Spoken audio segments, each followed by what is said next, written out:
Organic evolution is a fact. Purposive or progressive evolution is a truth which makes consistent the otherwise contradictory phenomena of the ever-ascending achievements of evolution.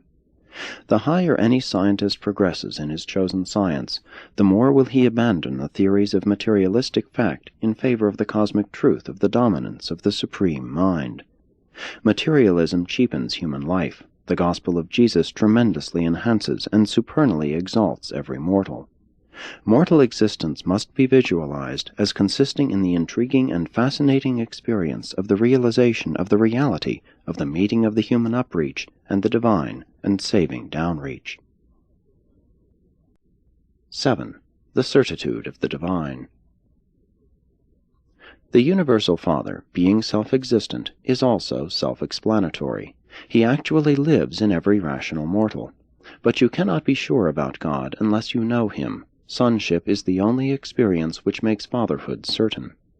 The universe is everywhere undergoing change. A changing universe is a dependent universe. Such a creation cannot be either final or absolute. A finite universe is wholly dependent on the ultimate and the absolute. The universe and God are not identical. One is cause, the other effect. The cause is absolute, infinite, eternal, and changeless.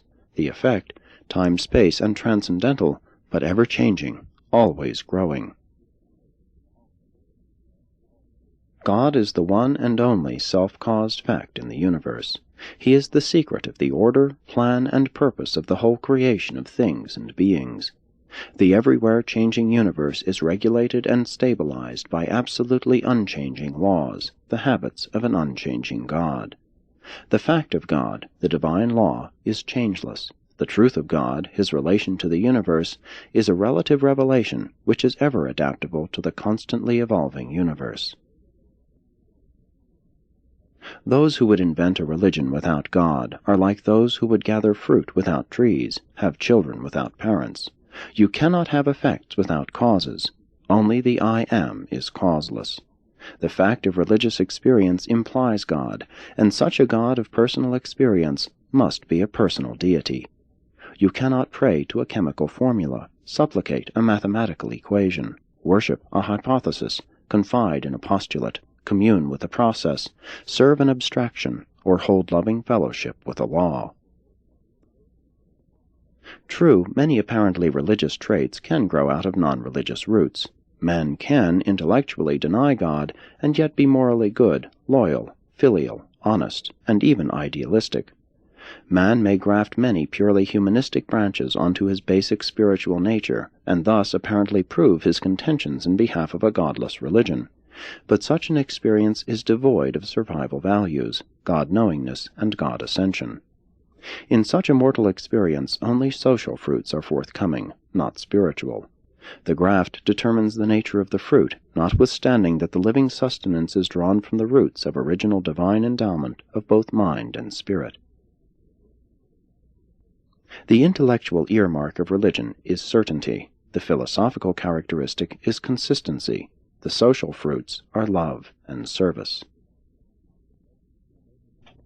The God-knowing individual is not one who is blind to the difficulties or unmindful of the obstacles which stand in the way of finding God in the maze of superstition, tradition, and materialistic tendencies of modern times. He has encountered all these deterrents and triumphed over them, surmounted them by living faith, and attained the highlands of spiritual experience in spite of them. But it is true that many who are inwardly sure about God fear to assert such feelings of certainty because of the multiplicity and cleverness of those who assemble objections and magnify difficulties about believing in God. It requires no great depth of intellect to pick flaws, ask questions, or raise objections, but it does require brilliance of mind to answer these questions and solve these difficulties. Faith certainty is the greatest technique for dealing with all such superficial contentions. If science, philosophy, or sociology dares to become dogmatic in contending with the prophets of true religion, then should God-knowing men reply to such unwarranted dogmatism with that more far-seeing dogmatism of the certainty of personal spiritual experience. I know what I have experienced, because I am a son of I Am. If the personal experience of a faither is to be challenged by dogma, then this faith-born Son of the experienceable Father may reply with that unchallengeable dogma, the statement of his actual sonship with the universal Father. Only an unqualified reality, an absolute, could dare consistently to be dogmatic. Those who assume to be dogmatic must, if consistent, sooner or later be driven into the arms of the absolute of energy, the universal of truth, and the infinite of love. If the non-religious approaches to cosmic reality presume to challenge the certainty of faith on the grounds of its unproved status, then the spirit experiencer can likewise resort to the dogmatic challenge of the facts of science and the beliefs of philosophy on the grounds that they are likewise unproved. They are likewise experiences in the consciousness of the scientist or the philosopher. Of God, the most inescapable of all presences, the most real of all facts, the most living of all truths, the most loving of all friends, and the most divine of all values, we have the right to be the most certain of all universe experiences. 8. The evidences of religion. The highest evidence of the reality and efficacy of religion consists in the fact of human experience, namely that man, naturally fearful and suspicious, innately endowed with a strong instinct of self-preservation and craving survival after death, is willing fully to trust the deepest interests of his present and future to the keeping and direction of that power and person designated by his faith as God. That is the one central truth of all religion. As to what that power or person requires of man in return for this watch-care and final salvation, no two religions agree. In fact, they all more or less disagree. Regarding the status of any religion in the evolutionary scale, it may best be judged by its moral judgments and its ethical standards. The higher the type of any religion, the more it encourages and is encouraged by a constantly improving social morality and ethical culture. We cannot judge religion by the status of its accompanying civilization. We had better estimate the real nature of a civilization by the purity and nobility of its religion. Many of the world's most notable religious teachers have been virtually unlettered. The wisdom of the world is not necessary to an exercise of saving faith in eternal realities.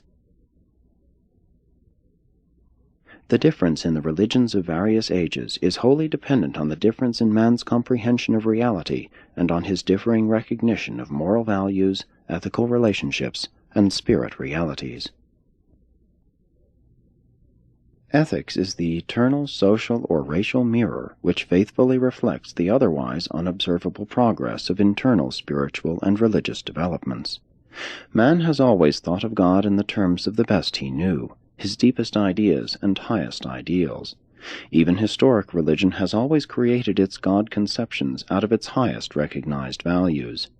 Every intelligent creature gives the name of God to the best and highest thing he knows. Religion, when reduced to terms of reason and intellectual expression, has always dared to criticize civilization and evolutionary progress as judged by its own standards of ethical culture and moral progress. While personal religion precedes the evolution of human morals, it is regretfully recorded that institutional religion has invariably lagged behind the slowly changing mores of the human race. Organized religion has proved to be conservatively tardy. The prophets have usually led the people in religious development. The theologians have usually held them back. Religion, being a matter of inner or personal experience, can never develop very far in advance of the intellectual evolution of the races. But religion is never enhanced by an appeal to the so-called miraculous.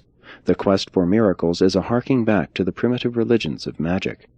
True religion has nothing to do with alleged miracles, and never does revealed religion point to miracles as proof of authority. Religion is ever and always rooted and grounded in personal experience, and your highest religion, the life of Jesus, was just such a personal experience, man, mortal man, seeking God, and finding him to the fullness during one short life in the flesh, while in the same human experience there appeared God seeking man and finding him to the full satisfaction of the perfect soul of infinite supremacy. And that is religion, even the highest yet revealed in the universe of Nebadon, the earth life of Jesus of Nazareth. Presented by a Melchizedek of Nebadon.